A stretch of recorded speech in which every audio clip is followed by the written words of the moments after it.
Yeah? Do we have permission to start? Okay. All right. Ladies and gentlemen, I have the pleasure to introduce our speaker, Professor Christine Desan, to this year-long lecture series on democracy and education, which is sponsored by the Samuel Fund for Economics and Politics. She is the Leo Gottlieb Chair of Law at Harvard Law School and is a specialist on the legal history of money, the international monetary system, the constitutional law of money, constitutional history, political economy, and legal theory. Professor Desan is a co-founder of Harvard's interdisciplinary program on the study of capitalism and is a member of the advisory council of the Institute for Global Law and Policy at the law school. I invited Professor Desan to give this talk because of her fascinating work on law and political economy that fuses theoretical analysis with a deep and abiding concern for the problems of our times, those having to do with poverty, inequality, and their implications for democracy. I hope it will become clear from her talk how profoundly it relates to Sarah Lawrence's educational philosophy, with the latter's focus on theoretically informed interdisciplinary scholarship that critically engages with the world to make it more just and democratic. Now, in reflecting on her talk, I'm reminded of two important initiatives that arose about 50 years ago. The first is the Poor People's Campaign, founded by the late Dr. Martin Luther King, Jr. Dr. King said, in regards to this initiative, quote, "I think it is necessary for us to realize that we have moved from the era of civil rights to the era of human rights. When we see that there must be a radical redistribution of economic and political power. In short, we have moved into an era where we are called upon to raise certain basic questions about the whole society," unquote. Now, in the current period, there's a revival of this initiative called the New Poor People's Campaign, which involves a whole set of initiatives to attack the grave problems of poverty, social exclusion, and power that so characterize our problems in this country and in the world. I situate Professor Desan's work on democratizing credit as part of this larger political project.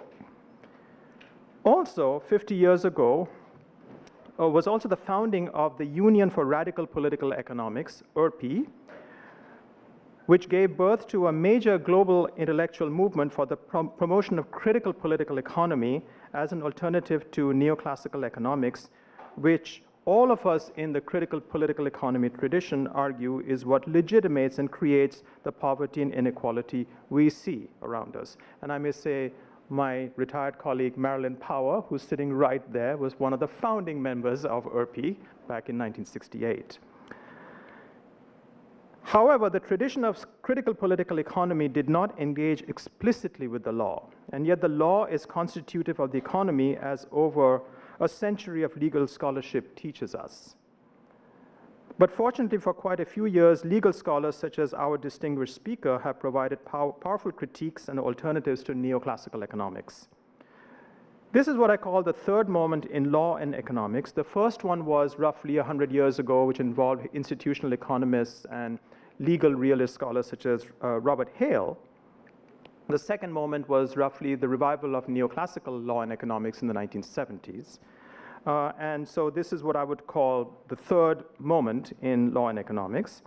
And I would suggest that it is it's an extension and deepening of the original URPE project in its explicit engagement with legal theory. It has provided a rich textured analysis of the economy and created the basis for much fruitful discussion between law scholars and economists like me. It's also an international movement now. And of course, nothing is so central as the analysis of money and finance, whose treatment in neoclassical economics is spectacularly out of touch with reality, as even thoughtful neoclassical economists such as Paul Romer, who is the chief economist of the World Bank, Andy Haldane, chief economist of the Bank of England, and others have recognized. So there again, one finds the intellectual significance of the contributions of Professor Desan and others in the law and political economy tradition. So, ladies and gentlemen, without much further ado, I'd like to welcome our speaker. Welcome.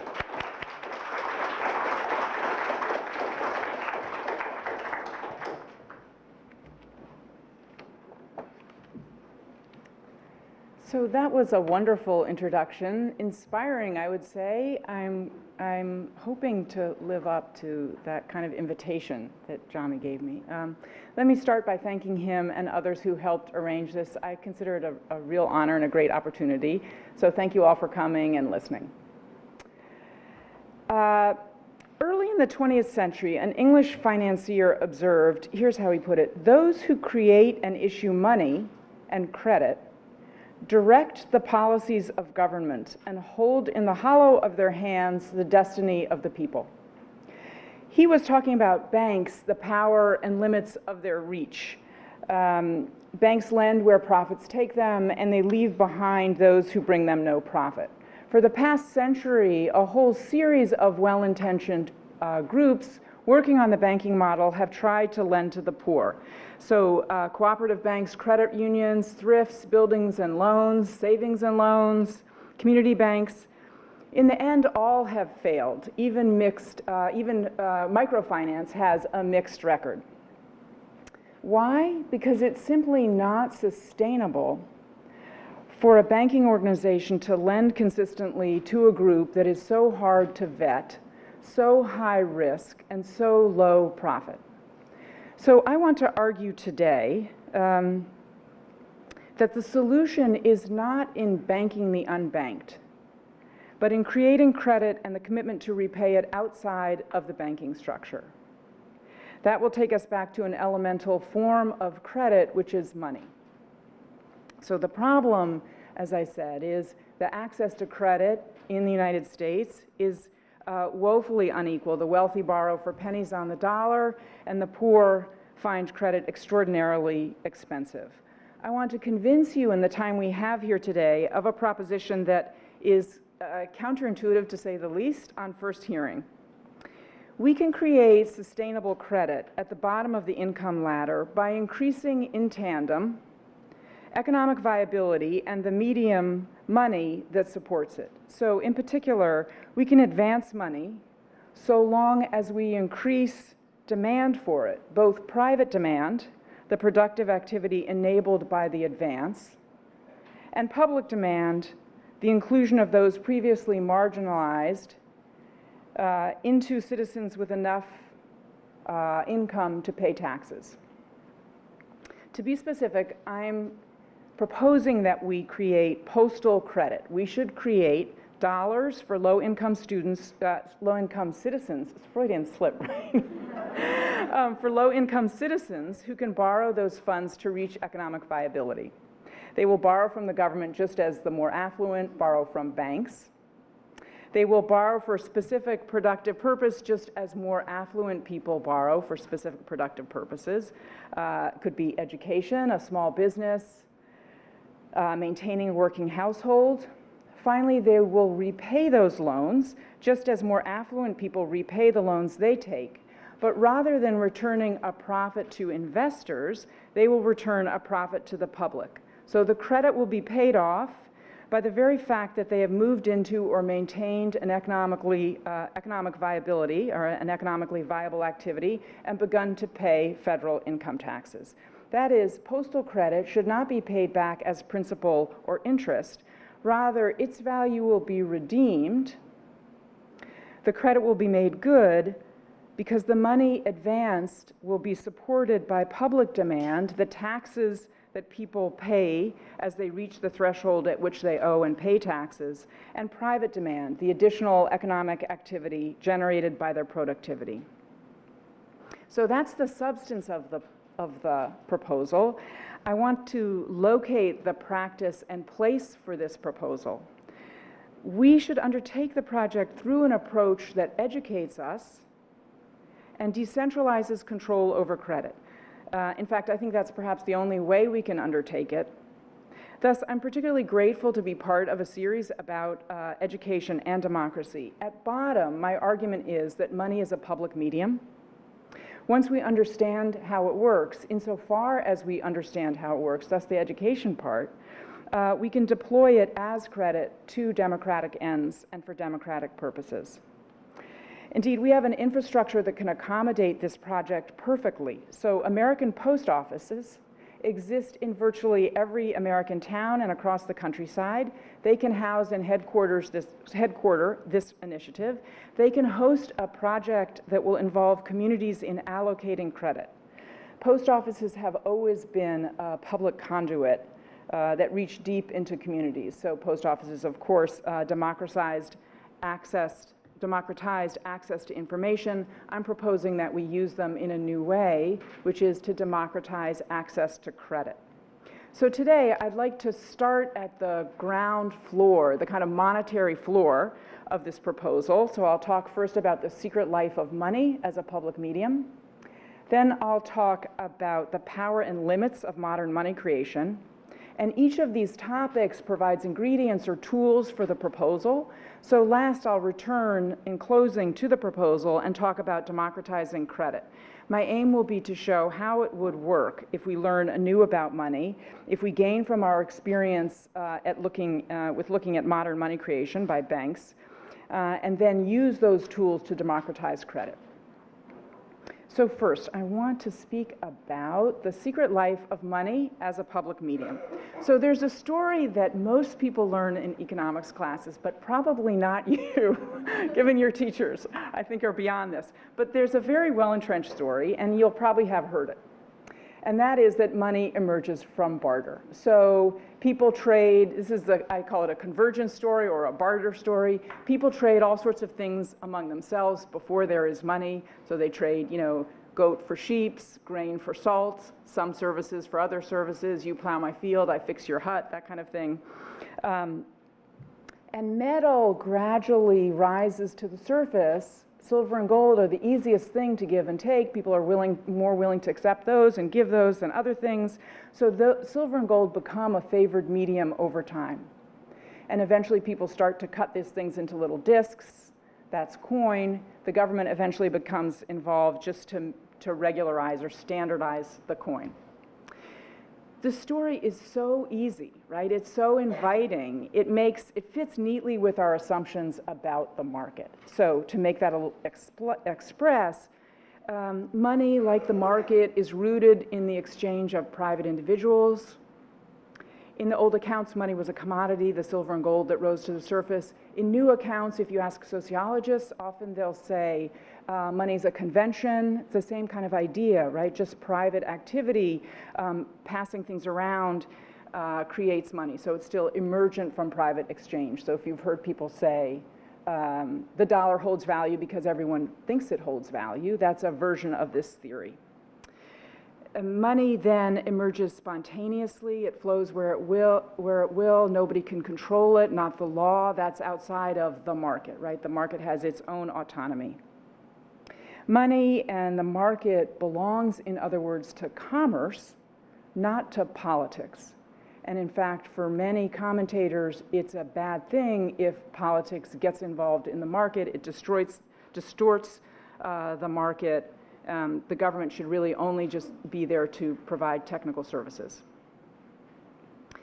So tailored to our assumptions, the convergence story supplies the cover story for money. I say cover story because the convergence story has a fatal flaw. It actually has more than one fatal flaw. But these flaws dash the dream that we've actually explained money and in the wake of money understood the market. The problem is, or one of the main problems, is that it's circular. So if you think about the story, we need enough exchange to produce money, but money is valuable precisely because it produces exchange. So there's somehow enough trade to produce the very medium that is valuable because it produces trade. The problem is that in non-monetary conditions, we don't have the kind of trade that economists imagine. So to take a very concrete example, archaeological evidence suggests a material catastrophe, as one scholar puts it, in early England after the Romans withdrew. They had a very sophisticated monetary system. They withdraw in the 4th and 5th centuries from Britain. And as the scholar put it, exchange structures everywhere collapsed. People lived of their own. One of the interesting pieces of evidence is that the number of looms per household spikes up. So people are making their own close, just as they begin to feed themselves. Lots of subsistence architecture. So every household is on its own. For 2 centuries, nothing functions as coin in Britain. In other words, in those circumstances, nothing rose to the surface to function as money. Barter was too limited to produce a trade token. No one would put aside the resources, silver and gold. You can't use them in subsistence circumstances. Why would you put aside silver or gold on the hope that somebody else would take silver and gold as you tried to make exchange that was essential to daily life? So the point is that in conditions that are truly illiquid, nothing rises to the surface. There's a catch-22 here. So what really happened, if we start with the history this time, what really happened is a different story, which I'm going to call the stakeholder story. And you see a representative stakeholder here. I'm just using a political stakeholder. Some authority could be different kinds of organization. So we'll just use stakeholder as a neutral term. Money emerges with political organization. So returning again to England as our example, political reconstruction gains traction in the late 6th century. The first communities that get organized are organized around in-kind contributions. So you live in a small community, all communities need support of some type. So what happens is that all of the members contribute something to the community. We can think of labor as the sort of paradigmatic contribution. People contribute helping build roads, helping build bridges. Those were particularly big projects in that era. Military service, another big project.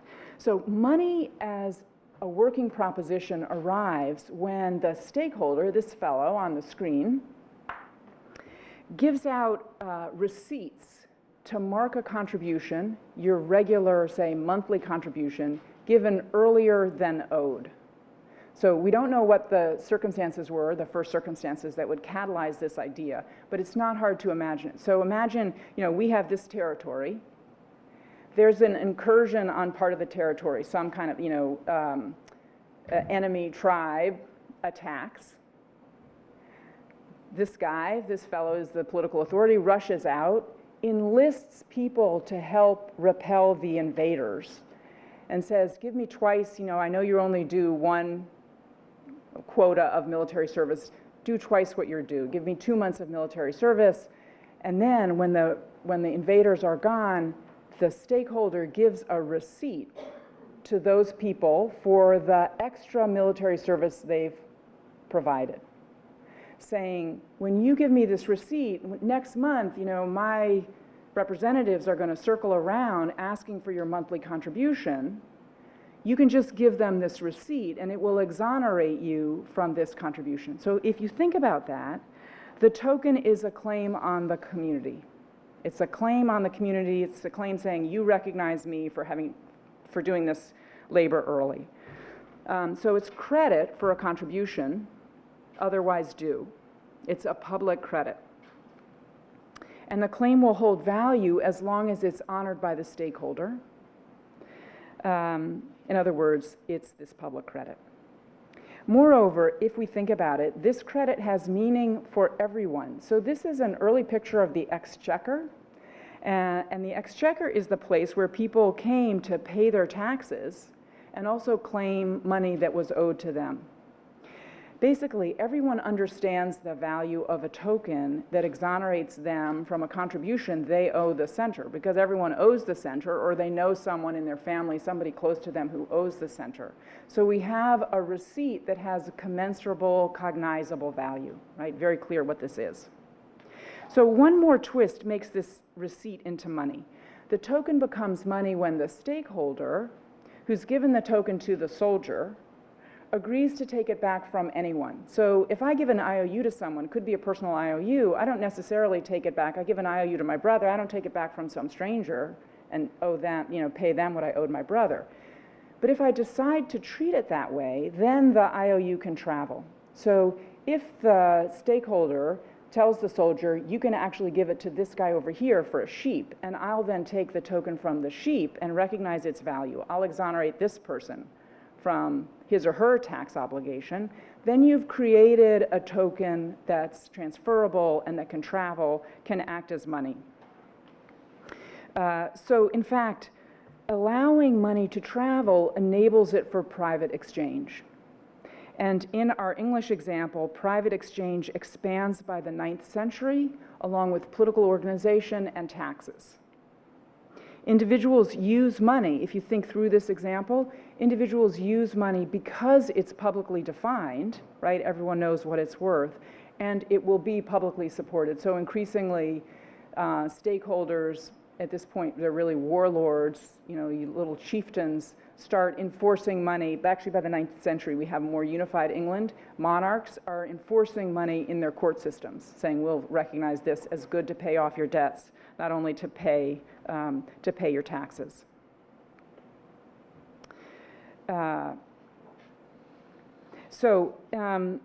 If you think about this, we have money. We have money that's a public claim, a public credit. It's innovated by a collective to mobilize resources, that military work that was done on the edge of the community, and it's used by individuals in the interim, right? It's used by individuals, assimilated by them to work along the way. And notice how the new story has a different set of assumptions. So we had barter, we thought private, right? It emerges from private exchange, it's spontaneous, that's what the market's like. The new story introduces the public into a process we had imagined as private. So in the stakeholder story, money emerges from coordinated activity. The story suggests that collectivities produce money. In fact, if you think a little further about this example, groups need money more than individuals do. So individuals can get along doing subsistence farming and having maybe informal reciprocal relationships with others, doing a little bit of barter. It's really hard to mobilize a military on that kind of basis, right? Reciprocal relations, barter doesn't work. But if groups can, if insofar as a group innovates money, they gain enormous political capacity. So the exchequer picture here also stands for that, right? We have real political organization. You can spend on the particulars you need. You can allow that money to circulate, and then you can tax it back in from many people's hands. Even more interesting, so now thinking through the implications, the assumptions underneath this story, money's a political commitment. It's made by allowing people to pay their communal obligations in the receipt, in the token, and by obligating the sovereign to take that money back. Finally, we can see that money, once we see money in this fashion, we can see that it's orchestrated, right? It's engineered collectively. Another way to put that is to say it has a design. There's a particular design to money, and it turns out that money can be designed in different ways. And those different ways matter. So they create different kinds of markets. The way you design money will mold a different market. So I want to take just a pair of examples to give you an example of different monetary designs so you get this mode of thinking. So some money comes with collateral in each unit. So if you think about this, where have you seen money with collateral in each unit? Coin. Right? So coin, commodity coin, when people used silver or gold coin, they're actually using a token that contains its own commodity. So the law in medieval England made completely clear that it's the coin that counted. Literally, we count by coins. It was the penny, not the silver it contained, that worked to settle your debts. You had to pay your taxes in pennies. So the coin matters. The coin's the main thing, but each piece of money carried collateral. So should the political system fall apart, a user could harvest the silver and go next door to another political group that also used silver pennies. So this feature, the collateral content of the coin, affects exchange in all sorts of ways. And I'll just name a few. If people are interested, we can go back and talk about this. It affected the value of money, which tended to be high. It affected the amount of money, which tended to be low because silver was precious. Extrapolating only from those characteristics, goods were expensive and money was scant. Small denominations were very difficult to come by. It was hard to make tiny coins. Exchange was stratified by the size and amount of money that was available. Sovereigns priced money to compete with each other at their mints. They controlled their mints monopolistically and very carefully. And they panicked when coin began to flow abroad. That, in fact, influenced their geopolitical policy, to get a little bit ahead, to aggrandize it, and military action was carried out in part for monetary reasons and reasons of monetary supply. So this image from a 15th century French manuscript gives a sense of what the medieval market was like that was produced by this kind of money. So it's a controlled space. It's a small space compared to our markets. There's stratified exchange. It's highly regulated. By contrast, here's another kind of money, just to give you a second design example. Some money is a simple sovereign promise without any collateral. Here's an example of that kind of money. This is the greenback you've probably heard of. So early American colonial currency, the continental dollar you might also have heard of that was used during the American Revolution. The greenback was a kind of money used during the Civil War.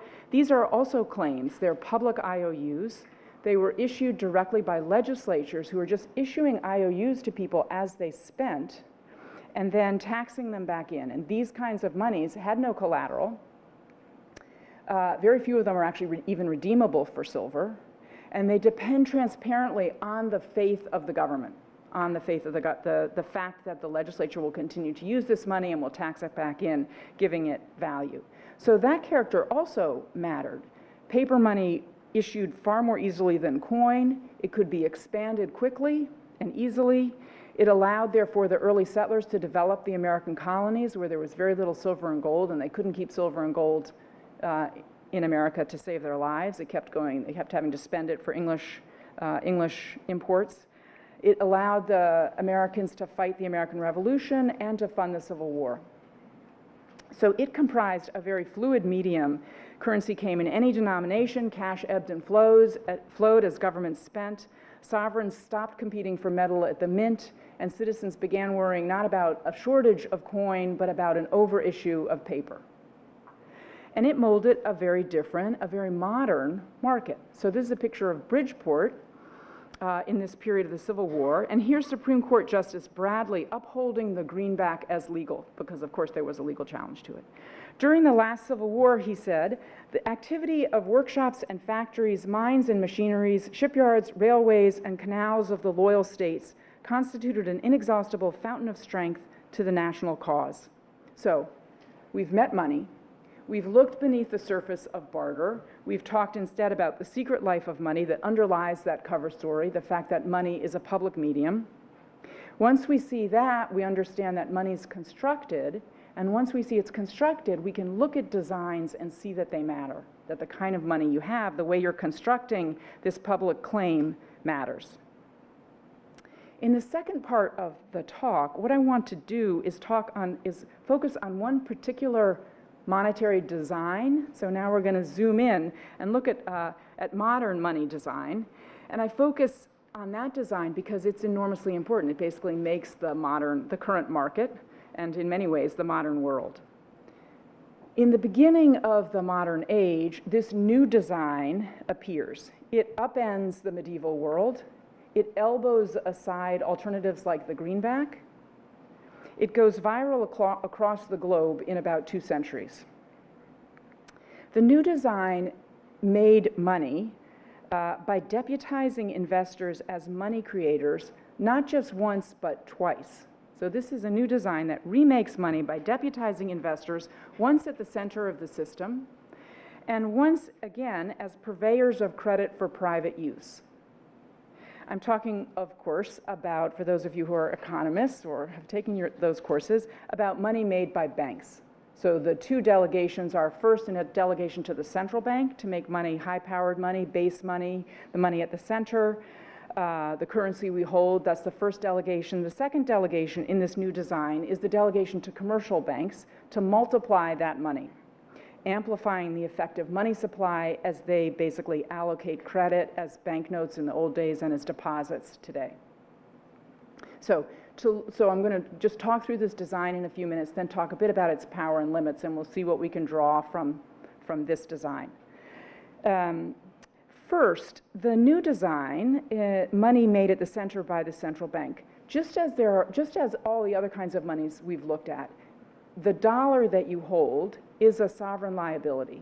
It's a debt owed by the United States or recognized by the United States. It will recognize that as its liability to take. Because I teach in a law school, I have to do that.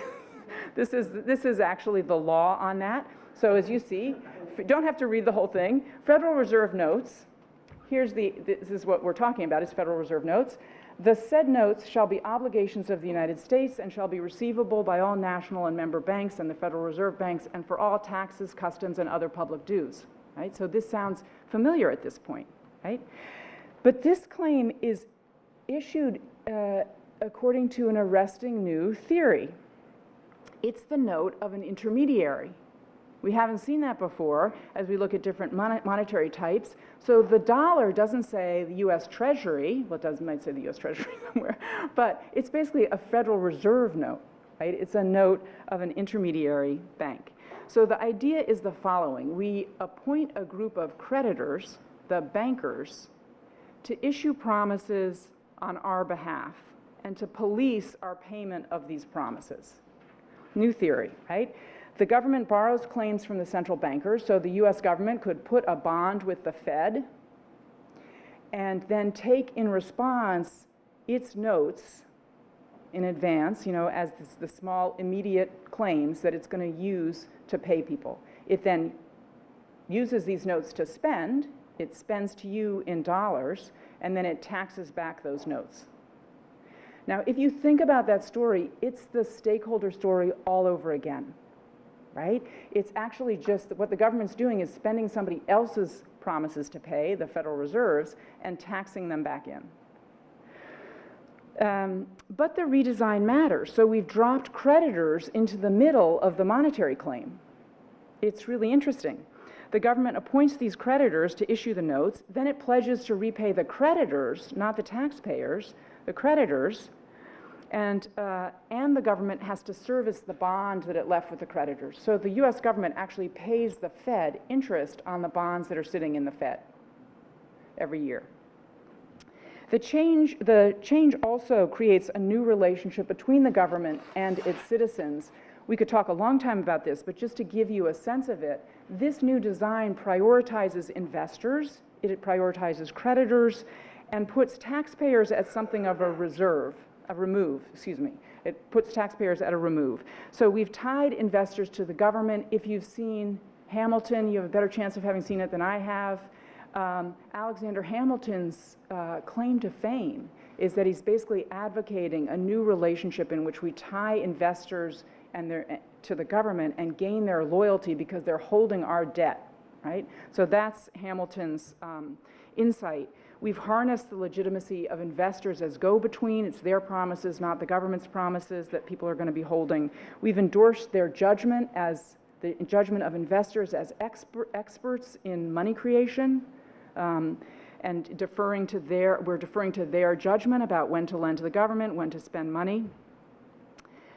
So we've delegated decisions about money creation to the investors. At the same time, the social contract between the government and taxpayers is rather softer after this delegation than the contract between the government and the investors who are holding its bonds. It's an interesting kind of rejuggling at the governance level. Central banks made under this theory spread across the globe. So the darker areas are where central banks began and they spread. You can see which areas get central banks later. So they start in England and Northern Europe, and they spread early on to the US and elsewhere. Basically, every nation across the globe today has a central bank. So that's the first delegation. A few moments on the second delegation to investors, the one that appoints purveyors of credit to private individuals. So commercial banking. Commercial banks in many ways reproduce the logic of central banks. So instead of creating money for the government, they create money for individuals. They're a method of supplementing the money supply made at the center. So think of them as creating supplemental money. Recall that when it establishes a central bank, the government puts its bond, its obligation to pay, with the central bankers, and it takes little atomized claims. When individuals borrow from a commercial bank, they put their own bond, their obligation to pay, with the commercial bank, and they take little atomized promises to pay from the commercial bank. So in the old days, this was a banknote. You can see it's not a U.S. national bank note. It's a private banknote. Today, these are deposits. The government authorizes this system and stabilizes it in all sorts of ways, indispensable ways. It ordains banks at the legal level, so not clear that an ordinary person could do this. In fact, you couldn't. It would be fraudulent to represent that you had sovereign IOUs, that you were holding more money of the government than you had. But that's authorized legally in the case of banks. The government also supports banks at the institutional level in all sorts of ways that you've read about: clearing services, lender of last resort, deposit insurance. So that's the design. And it matters enormously. So we saw that the move to central banks matters. The move to this second-tier delegation expands that impact literally. So as I said, commercial banks multiply the effective money. They're a method of multiplying public claims. The central bank money is a claim against the public. Commercial banks multiply that money in credit. That's their banknotes or bank deposits. Those are representations of the core money made by central banks. Economists call this inside money or private credit money. The magnitude of the multiplication is astonishing. So in terms of the money supply, about 3% of our money supply is currency, the dollar in your pocket. Another 10% or another 8 or 10% in normal times anyway is our bank reserves that we could think of also as currency. And everything else is private credit money. So 90% of the money, the effective money that we use, is actually private credit money, the money made by commercial banks.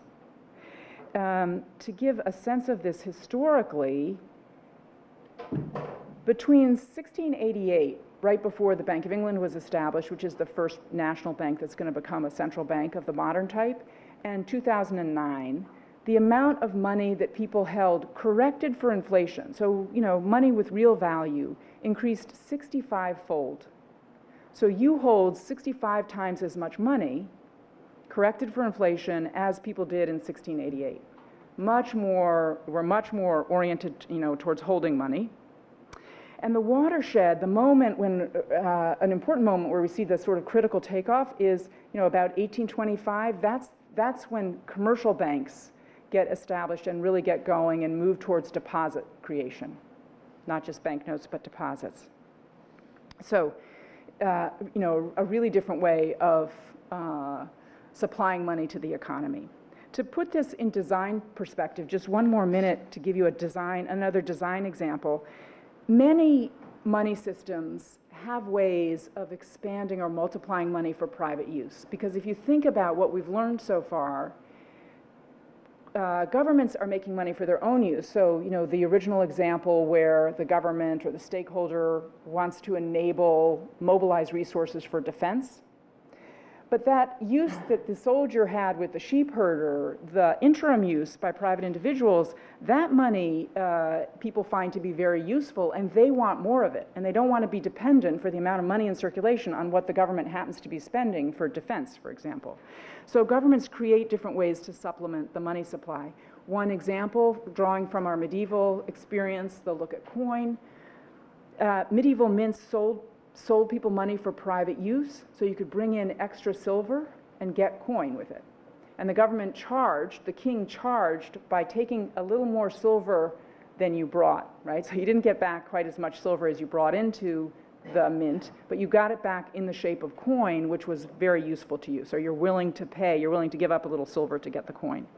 Other systems have other methods of supplementing, creating supplemental money, but modern commercial banking is the most effective delivery system for supplemental money ever invented. So it blows by collateral-based systems. It irrigates a market for private exchange in ways that are previously unimaginable. Now, just to talk about the power of modern money. That is, why? Why was it such an effective delivery system? What makes commercial banks so powerful? And that we'll take that power, we're going to use that to redesign credit in a few minutes. Banks are an ingenious invention for at least 3 reasons. So the first reason that make them very powerful is that they decentralize money creation. So they decentralize the delivery of credit in money. Money creation, we saw, starts at the center. This is the government working with the central bank. That's the sort of anchoring money, the public claim that's the anchor of the system. But commercial banks orbit the center. So if the central bank is the core, commercial banks are all around. They extend money making to the periphery. There are today something like 5,000 private commercial banks. That's a lot of locations. I would add, by the way, that that's way down from where banks, the number of banks that have existed historically. Just in the 1980s, there were 14,000 private commercial banks. This is a result, the graph that you're looking at is a result of deregulation, so mergers and acquisitions, consolidation of banks, the growth of the really big banks, the more consolidation after the financial crisis. But focusing on the 5,000 plus that remain, those banks, according to their creed, right, thinking through decentralization, the bankers say they know the local circumstances, they're local, right, they're local investors. They're run by people who have expertise in finding good borrowers. That's their business. That's why they're investors. They act independently of the government. They lend as profit takes them, not according to other criteria. And that gets money into the hands of entrepreneurs. Right? So what we have is the image of this really powerful penetrating. These are penetrating purveyors of their own product, which is credit. Second reason that banks are powerful is that they tie money's expansion to economic activity. If we think it through, money needs to ebb and flow as the economy expands and contracts, right? We don't want extra money out if the economy is getting smaller.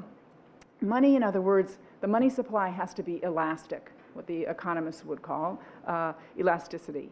And that was very hard to manage in the old days. So if you think again about coin, a great contrast or comparative, merchants, as I said, could put up silver to buy coin. If you think that through, if you're a merchant, you have to have the silver first to buy the coin. So you have to have your capital first in order to get money to do something you want to do with the capital. The modern system is much more responsive. Banks lend money not to people on acquired capital, but on a promise of productivity. The borrower doesn't need the capital. Rather, she needs a plan that the bank thinks will pay. Right? She needs a plan that the bank thinks will be productive. So instead of silver, she makes a promise of productivity. Much easier to make a promise of productivity than to come up with silver. She gets the money to start the activity. She earns the money and repays the bank. It's a whole different model of how to produce supplemental money. Right? So Walter Bagehot was kind of the dean of central banking in the 19th century. He writes in 1873, he crystallizes the innovation by the innovation of banking, of commercial banking, by highlighting the medieval scarcity that's left behind. As he puts it, we have entirely lost the idea that any undertaking likely to pay and seen as likely can perish for want of money. Yet no idea was more familiar to our ancestors or is more common now in most countries. So elasticity, right? This kind of ability to provide supplemental money to someone with a good idea.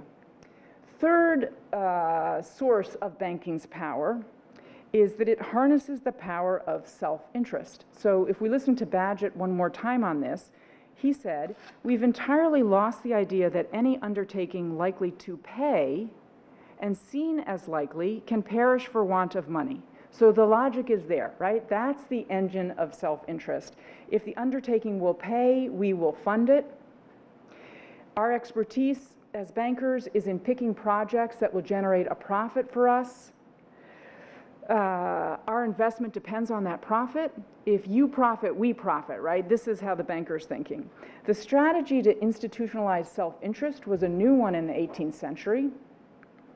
To institutionalize its self-interest at the center of a public function. So money and producing money had been a public function. Institutionalizing self-interest of the investors, that's part of our new design, right? That delegation.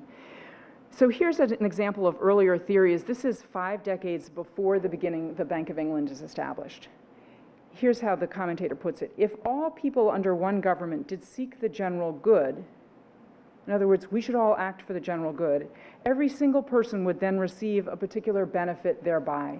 It benefits all of us if we all do good for the public. Bankers flip that logic, right? And what they're going to argue is not do good for the public and benefit. They're going to argue, look for your own benefit, that will do good for the public. So here's how the bankers put it.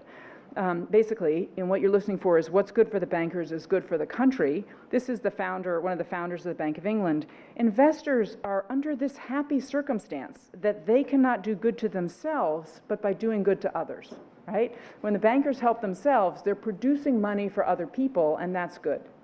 So it's a completely converted, it's what's good for Goldman Sachs is good for America. So we see the power of banking. Banking basically turns the public inside out. When we delegated money creation to banks, we decentralized money making, taking it from the central bank all the way out to the edges. We tied credit and money to economic enterprise, connecting its supply to individual initiative and thus creating elasticity. And third, we harnessed self-interest to the cause of credit allocation under the assumption that it would serve the social. It would serve the public.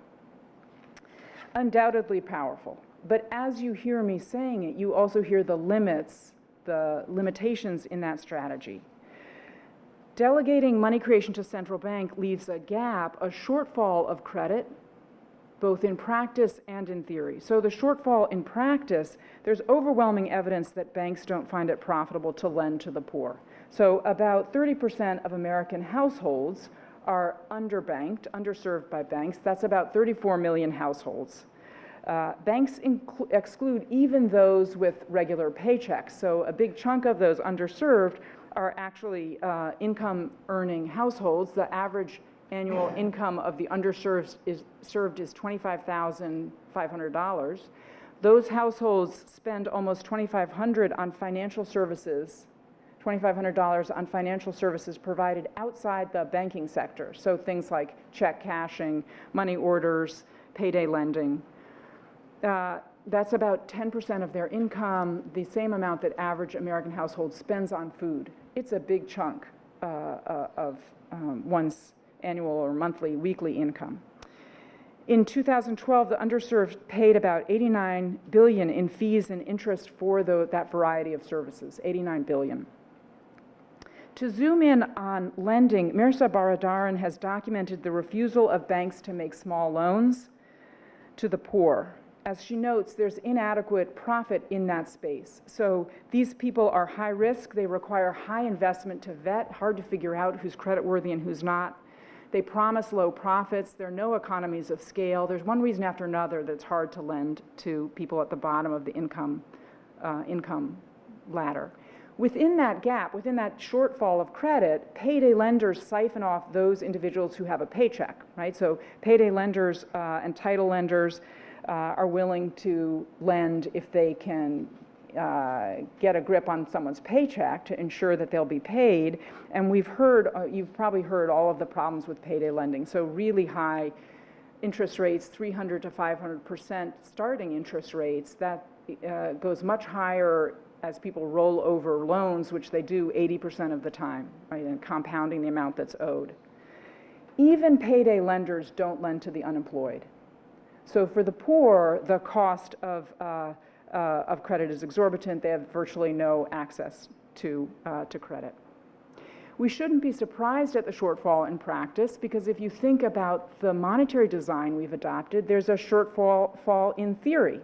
Right? It doesn't address this. We've allocated the distribution of credit and money to commercial banks, and they are lending according to their business model.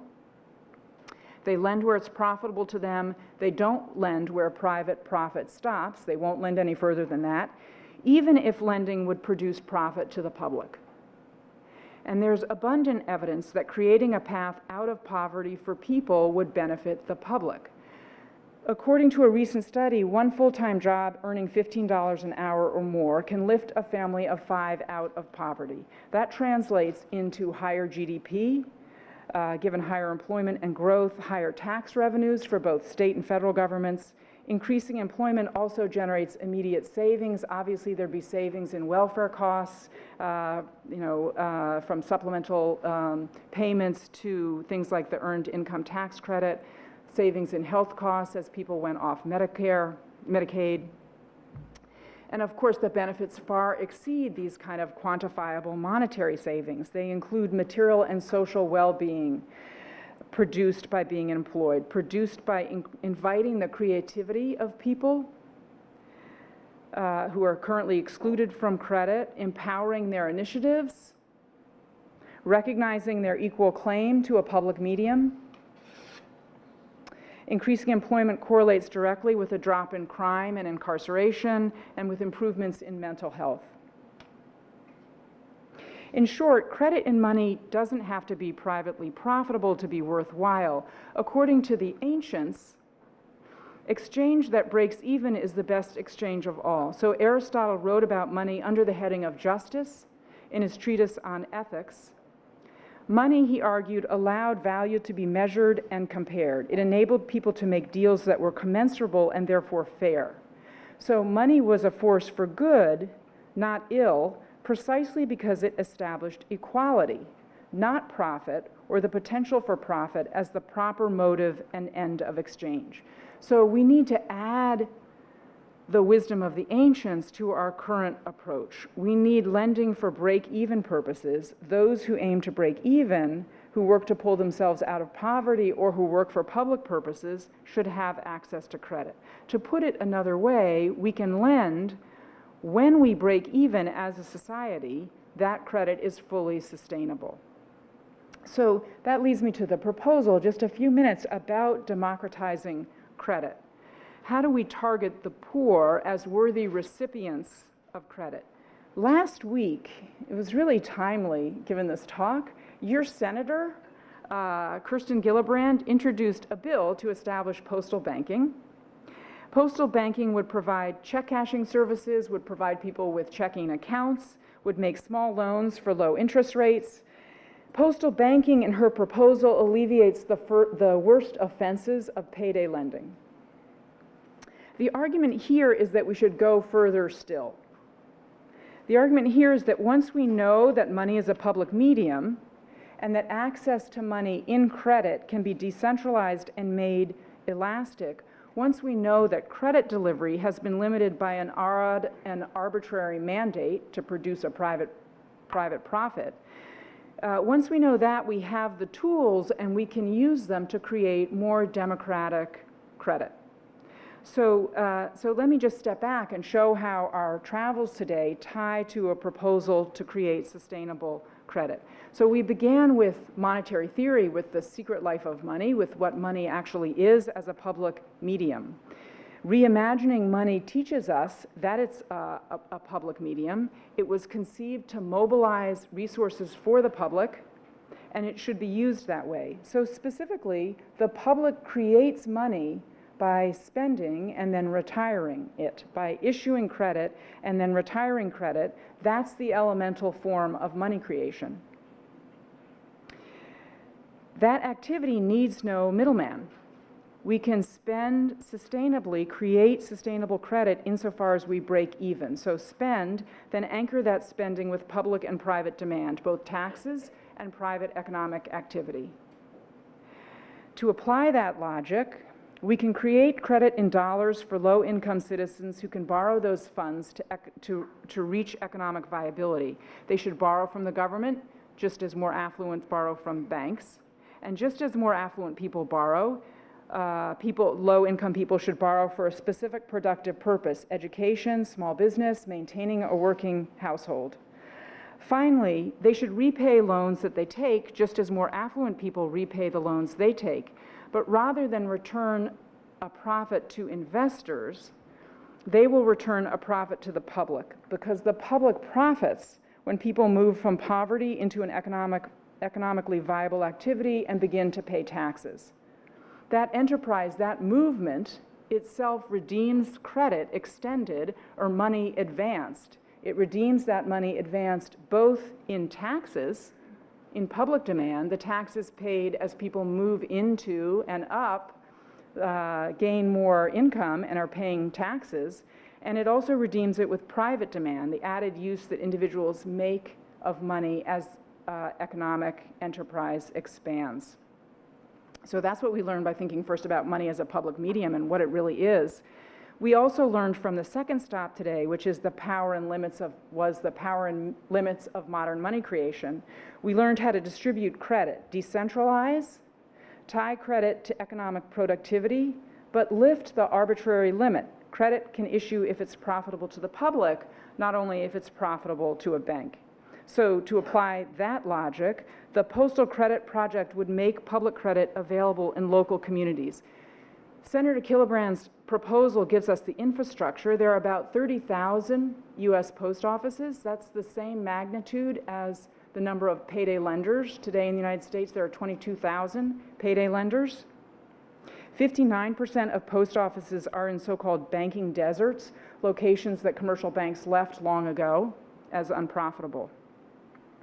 Borrowers would make applications for funds in those locations, which are actually not intimidating, but familiar locations to people. They would be eligible if they had a plan that would make them economically viable citizens. So fundable projects could include credit for education or vocational training, for small business, daycare centers, elder care, landscaping, painting, home repair services, security services, for emergency loans that kept low-income employed within that category of employed. Local committees would be the agents for allocating credit, for selecting recipients. So we draw local committees today to oversee various kinds of various grants of federal funds. For example, there are local committees who oversee federal work that raises environmental dangers. We use local committees to oversee federal funding, scientific funding for human subject research. Lending committees would address a problem at least as grave, which is the inequality of access to credit today. Those committees could then use local expertise to vet and pick out borrowers who had a productive idea. This is only an initial sketch, so it's a concept paper or presentation really, and there are many challenges with this proposal. So we'd have to ensure enforceability, we'd have to figure out how to adjust incentives, we'd have to identify those with expertise. My point here is that we can take on those design challenges, that we should take on those design challenges. We can revise the structure we use to allocate credit, even as we draw on the lessons that we've learned as we've seen how things worked out. So we've learned from the bankers, decentralize the allocation of credit, tie the expansion of economic activity that individuals propose, tie credit to this activity that individuals propose and that local experts consider promising, but replace the requirement that credit in money profit private lenders with the requirement that the credit profit the public. Postal banking offers one last benefit that brings us back to the themes of education and democracy. We've discussed money's secret life as a public medium and the rise of commercial banking. And these stories, I would argue, inform each other intimately. So if money is a public medium, we must wonder why and how it goes undercover. What happened? Why did we cease to see? How did we lose a sense that money mobilizes resources, first of all, for a community's well-being? My guess as to the answer is that we lost the sense of money as a public medium when we delegated so much of its essential distribution to private actors. When we appointed banks as experts, we lost a view of the public acting behind the bankers, and we assimilated the bankers' ends to our ends. So money came to seem something that belonged to commerce, not to politics. Postal banking invites us to reconceptualize money. It relocates money and credit back to the public sphere. It reminds us what money is and how it came to operate.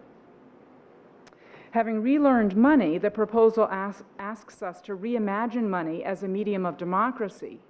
So to return literally to where we began, the financier said, those who create and issue money and credit direct the policies of government and hold in the hollow of their hands the destiny of the people. I would suggest that we are the ones who create and issue money and credit, and we should do it for our democracy.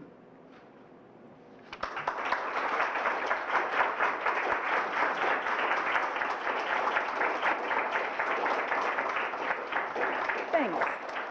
Thank you. Thank you all for listening. I'd love any questions if you have any. Yeah. Is all this threatening to the profit margins of orthodox thinking? Is it Like threatening to the profit margins of who? orthodox thinking, like you're trying to loop in people who are underbanked, but if it were threatening to the profit margins of established banking entities, it seems very politically difficult. I think it's really politically difficult. So the commercial banks are very easily threatened. They're threatened even by postal banking, as your senator suggested, which would seem not to threaten them at all, right? I mean, it's not going that far. It's only saying we'll make small loans. They're even going to use existing, I think my understanding is that they're going to use existing commercial banks to hold deposits for the post office. There are a number of things that make it less threatening. This is more threatening for a number of reasons. One is that payday lenders keep their, actually have credit lines with commercial banks.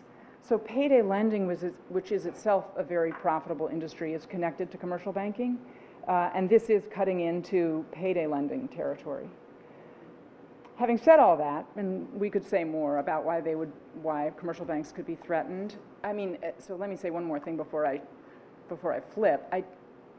Part of what makes this proposal seem important to me really is where I ended, which is that we really do need to recapture the idea that money is a public medium. So locating it in post offices in some ways should be the most threatening thing to them, the reminder that we could directly connect the government and citizens over matters monetary, that we don't actually need the public banks, the commercial banks.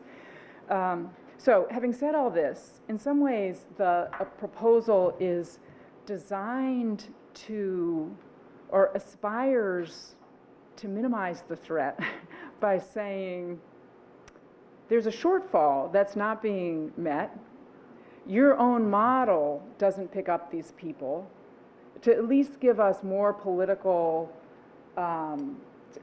platform to build in a way that would appeal to people who aren't already invested in the commercial model, to say that we should at least be able to take back for the public this territory that the banks themselves have abandoned. So it's a non-threatening stepping stone to a potentially threatening end goal? Well, I wish it were non-threatening, but I do think there are interesting aspects of it politically and strategically that it would be good to air and to try to work with. So you're asking just the right question, right? Whether we can go somewhere with it. I mean, to be honest, there are full employment proposals that you might know about, and those proposals are, of course, extremely threatening to all sorts of political actors.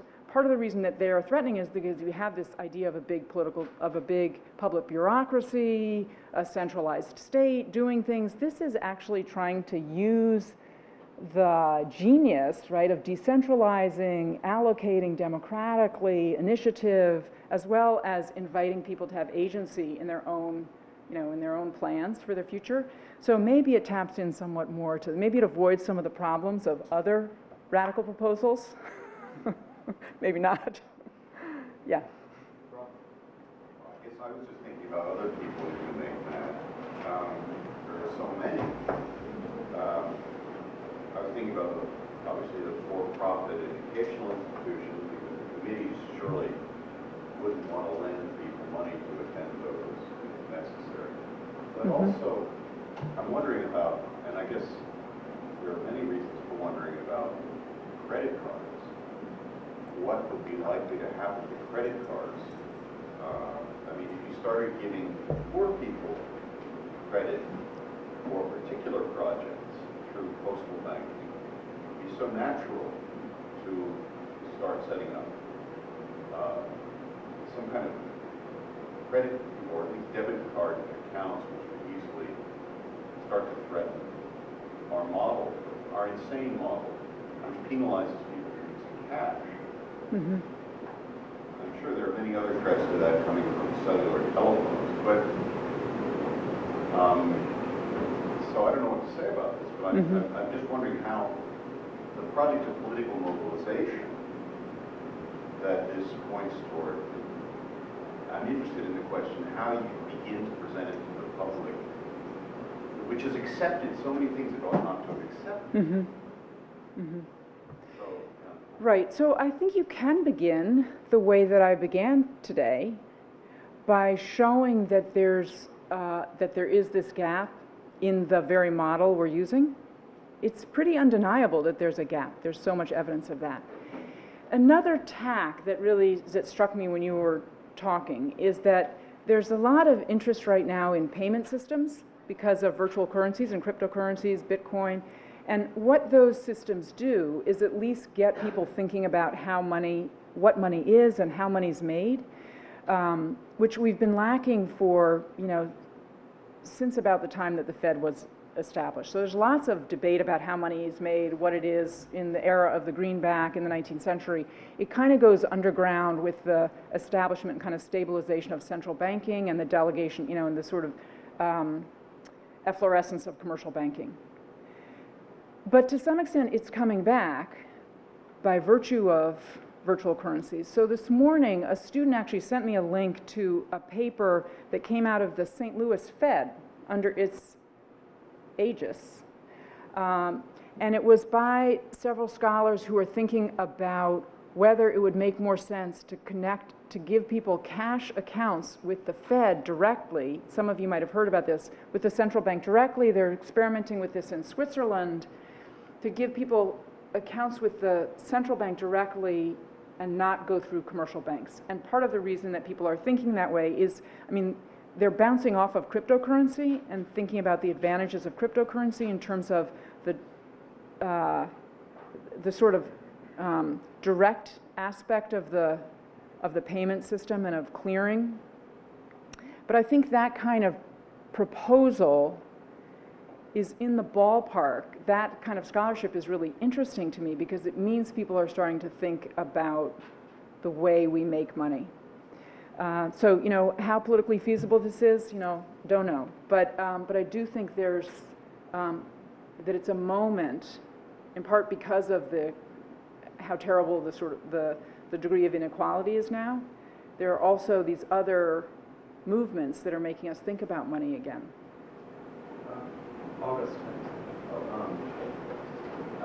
Building on to your first question you were asked, about 100 years ago in my home state of North Dakota, a group of farmers and ranchers were really fed up that they couldn't receive loans from banks on Wall Street.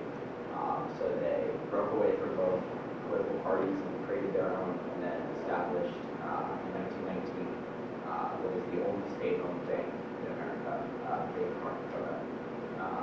So essentially, in a nutshell, as opposed to depositing tax revenues into a bank on Wall Street, they put it into this bank in North Dakota, which they do business as. And from there, they're able to make student loans and business loans at more than reasonable compensation for the board of directors is very modest compared to those of Wall Street executives. And it's a very transparent process. So I think this model works very, very well. But this was 100 years ago. And Governor Bill Murphy of New Jersey ran on a platform of establishing a public bank. What do you think the challenges and opposition he might face in trying to achieve that goal? So I am delighted to meet you, as it were. Somebody last week sent me the report, the annual report of the Bank of North Dakota, and said, you have to read this. And I was too busy getting the talk ready to read it. But I looked at it, I thought it was, it's a great experiment, an idea for an institution. So in the 19th century, there were a number of state-owned banks. There's this very interesting historical path in the 19th century where basically the Constitution, part of what I do is the constitutional law of money, and look at how governance is, how it's tied to different monetary designs and struggles and debates over money. And in a nutshell, what happens is the Constitution in many ways is a reactionary document monetarily. It's a mode of putting, Hamilton's inspiration really does seem to animate most of the framers of the Constitution. They think we have to take money away from states and centralize it and use a national bank. Right? So this is, and for a series of reasons, banks, because they take power away from the states can create banks but can't create money. So there's this abundance of banking in the 19th century because states don't have an alternative way of creating money.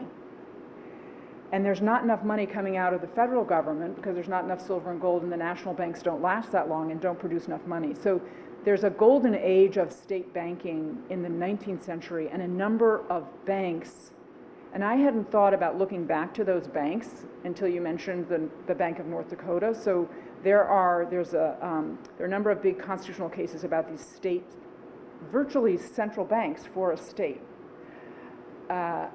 So the best I can tell you is that it operated for a while, right? It's part of I actually think that it's part of the channel by which we got the Fed. So the state banks become the model of banks because national banks don't work out for a series of political reasons. The federal government comes roaring back in at the time of the Civil War, experiments with greenbacks and experiments with national banknotes, and then creates the Fed. So in some ways, it's like this baton going back and forth, right? The Fed is in some ways modeled on state banking. And I was not aware that the bank, until last week, about the Bank of North Dakota. But I think what you're saying invites us to look back at this history and actually think about how states have established these banks and what roles those banks have had. Could be some good models, could be some bad models. We'd have to look and see how they're operating. I think it's a great idea.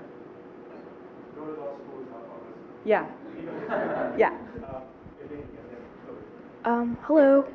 My question, hopefully I won't make it too long-winded. So in your description of the stakeholder, the power of the stakeholder comes in part from the faith that people have in the stakeholder. So from the faith that people have in the stakeholder. So your example of the sheep and the coins, people are willing to give coins because they want a public service like defense. Mm-hmm. So in the modern economic sort of patterns that we've seen, where there is a lot of uncertainty, which causes bubbles and which causes people to want to withdraw money from banks, do you think that that's contributed to a shifting of the stakeholder from the government to, as you said, a loss of the conceptualization of money as a public medium, and like moved the stakeholder more into the private realm? So it's a great question. Part of what we have to do to understand the current moment is ask these kinds of questions, both at the ideological level, the sort of a question of intellectual history. Your question is partly a question of intellectual history, right? And it's a question of institutional history and institutional practice. From what I can tell, the stakeholder is still very much the United States. If the United States stopped paying taking dollars in taxes tomorrow, the value of the dollar would fall apart, despite the fact that commercial banks are creating most of the dollar. Having said that, you're pointing to a set of dynamics that do obstruct the view of the United States as actually the author of the dollar. And there's a lot of scholarship. So your point goes in part to scholarship that looks at the rising power of corporations, including transborder corporations. The perception, the amount of leverage that business organizations and that banks have over the government is real. So I guess the place I would take your comment is less that the government's not ultimately making a decision, still acting as a monetary sovereign, and more that we don't know how it's making those decisions, right? The amount of political influence of those decisions, including that people who are public officials don't know how money works and may think that they are, hostage to the banks and worried about bank reaction. And there's no question that in a whole series of ways, commercial banks are too big to fail. The leverage that they hold, therefore, over the system is very real until we started redesigning. I mean, we have to redesign and restructure systems before a crisis happens, or maybe right after a crisis happens. So I think that, and the last thing I would say is, mixed into your question was also the insight that the way banks work does depend on people's expectations of their soundness, and that's connected to the government's behavior. So it is absolutely right that runs on the bank bespeak a kind of lack of faith that the bank has funds and or that the government will stand behind the bank or bail out the bank over a certain limit. And all of those kinds of questions are key to understanding the way the system works and being able to map it so we could think about how to reform it.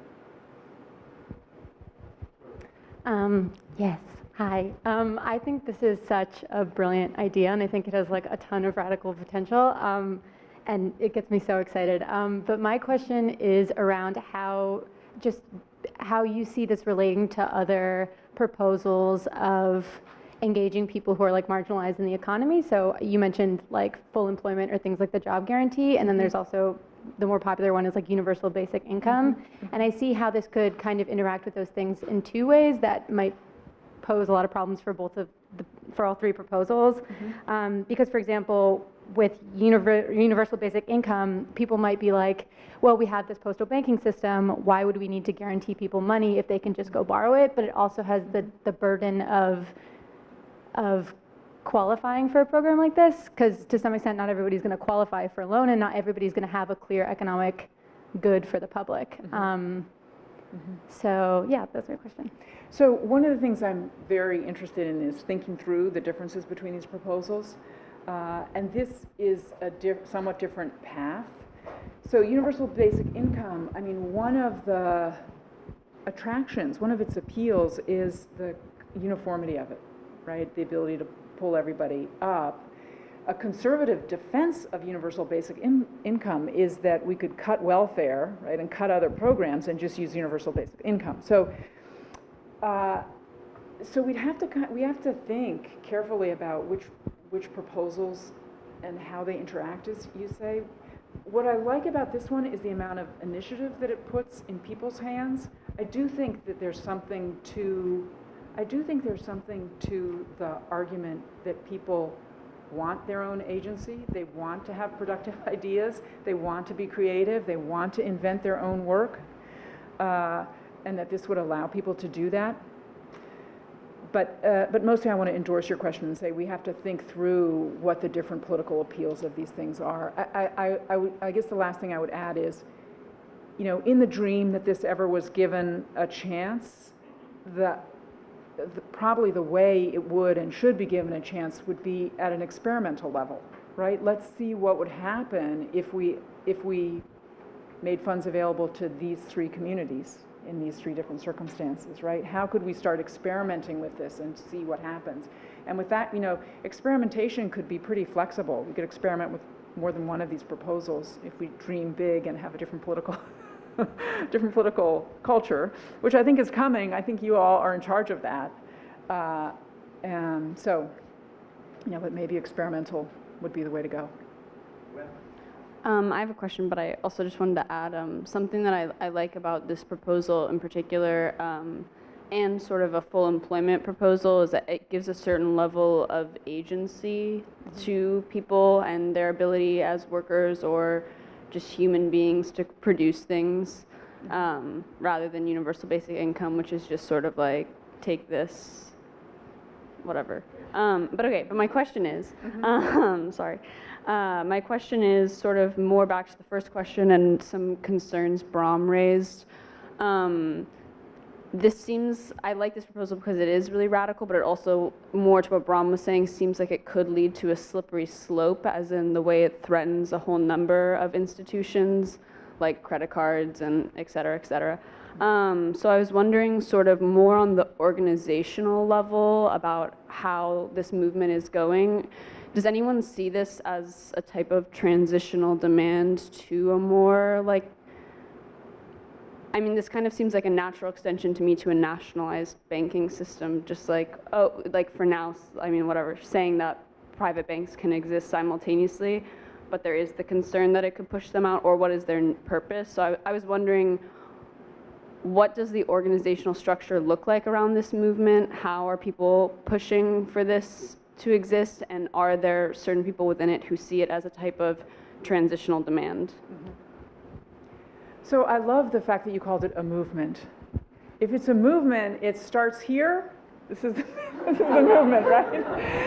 So the genealogy of this idea is that I've talked about it with a lot of colleagues. That's it, right? So you are the first hearing of this idea. This is the beginning of the movement. And people are intrigued. The place, in many ways it came from, so it really literally came from working on money all the time, which is what I do, and working on its design and thinking through what the governance implications are, how this changes the way people are thinking, how they're relating in different ways to government. That's what I do. And the way that I got there is that I'm a legal historian. I work on that historically, so a lot of my historical work predates this kind of banking. My major work was actually about the beginning of national banking, about the Bank of England, and that happened. Before that, there is nothing that looks like what we've got today. There's neither national banking nor is there the kind of modern commercial banking that we recognize. There are warehouse kind of banks, people who do clear things for merchants, very different system. So it seems to me that what you've picked up on is the fact that I have no particular allegiance, nor do I take it as a given, that this banking system is for all time, right? For me, it's a historically contingent phenomenon that I've studied. So if it turns out that this logic leads us to some other set of arrangements, that would have real advantages in my mind. You touched on this briefly in the answer to Bram's question, but I wanted to ask you, since your proposal for postal banking is centered on decentralizing the nature of money and on assisting the unbanked and underbanked, what is your opinion on digital currency systems such as Bitcoin? So I don't think Bitcoin is actually money, to be honest. I think it is, Bitcoin in particular appears to me to be a technology, a payments technology that allows people to track. It's actually not at all anonymous. It's conceptually possible that someone would track all the transactions that are made through the decentralized, I don't have all the vocabulary in my mind, but through the decentralized way of sort of checking the transfer of value. As far as I can tell at the moment, Bitcoin is the creation of an artificial commodity in which people are speculating, and it depends for its existence, as far as I can figure out, on its ability to be exchanged into currencies like the dollar, right? So into public sovereign currencies. It's possible that Bitcoin would change in type if the Bitcoin community got organized in a way that it doesn't actually want to get organized and set up payment obligations that would stabilize the value of Bitcoin and started enforcing Bitcoin, which it also doesn't want to do, started enforcing contracts and property rights and damages and all the things that create private demand in a medium. So I think a virtual currency could make the transition just because I've seen currencies do that, right? The Americans, part of the rebellion, part of the reason that they break with Britain is because they've invented new monies and they're literally asserting sovereignty in those monies. So it would be an assertion of sovereignty if an electronic community wanted to do that, and it'd be really interesting to watch politically, but I don't see that any of them have done it so far. Hello. So postal banking, operated in the US for several decades and was undone by President Johnson because such a pitiful amount of people were using it. Mm-hmm. It really fell out of favor. So what makes our modern context different from that era that it was undone? What would make it more popular and not just phase out over, 4 or 5 decades? Mm-hmm. So I think the conditions of inequality are grave. They were grave in the 1960s. So if you look at comparative statistics, we're not that different from the place we were in the 1960s. But we do have increasing concern, I think, about the level of inequality, and we have a politics that seems particularly fervent right now about this problem. We also have, I would say, or I would hope, increasing awareness about banks, their role and how they operate, and the amount of federal support for banks and how essential that support is. So this is another reason why your generation is essential. Before the financial crisis, people wouldn't entertain the notion that money and monetary design really mattered.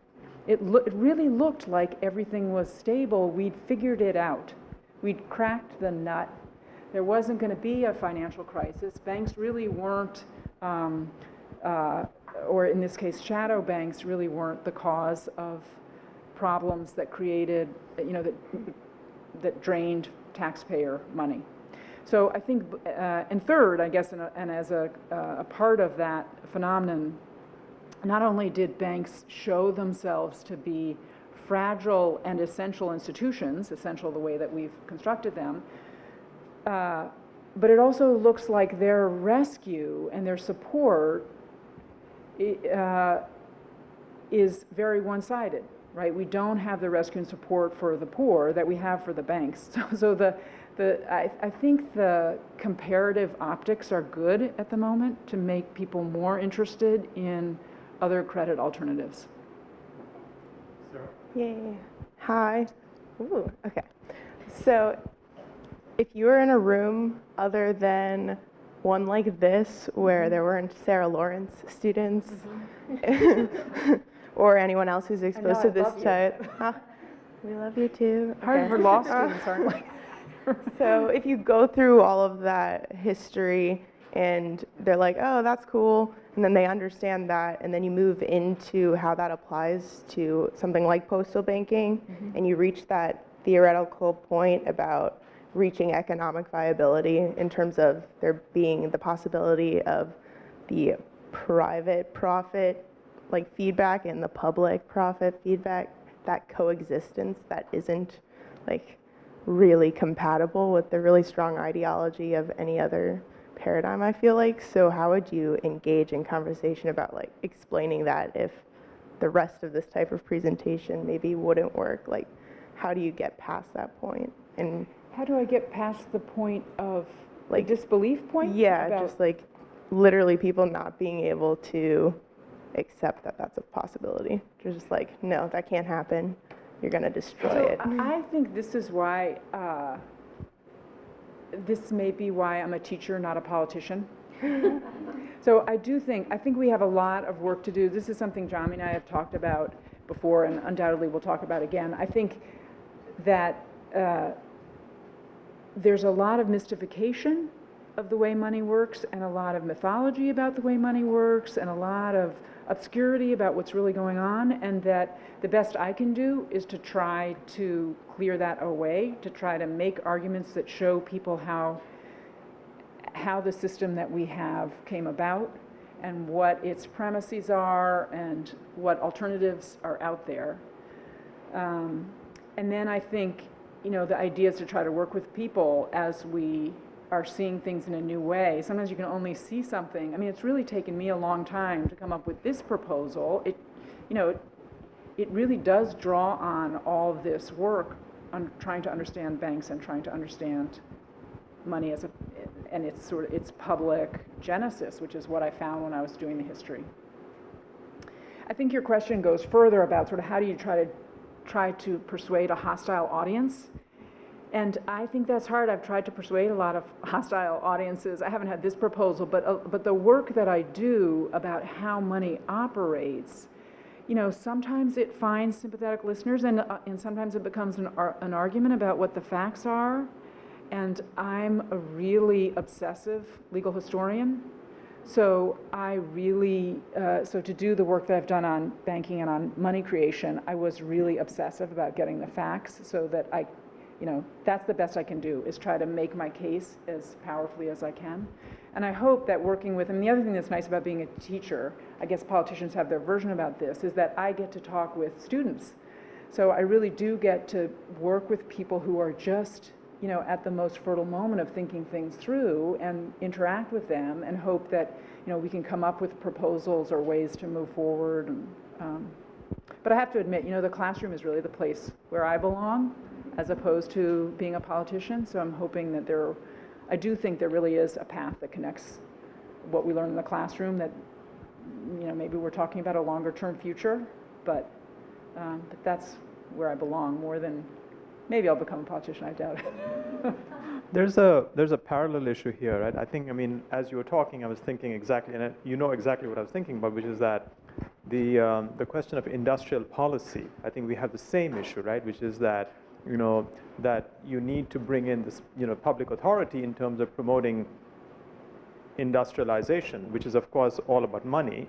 Mm-hmm. But again, this disbelief that, well, industry just arose like through spontaneous combustion, which is the spontaneous combustion theory of money. Mm-hmm. But in fact, that public authority played, you know, this intricate role. So getting people actually to say, well, you know, how did the internet come along, and how did these things come along through very deliberate public policies, is one way by which you can actually debunk the myth of private enterprise as sort of sitting out there in a vacuum, right? And that private enterprise sitting in a vacuum, private money sitting in a vacuum, as opposed to its public foundations, that's, I think, for me anyway, it works in sort of attacking it at that level, that, you know, this is not even empirically true, what you're saying, that the internet just came out of nowhere.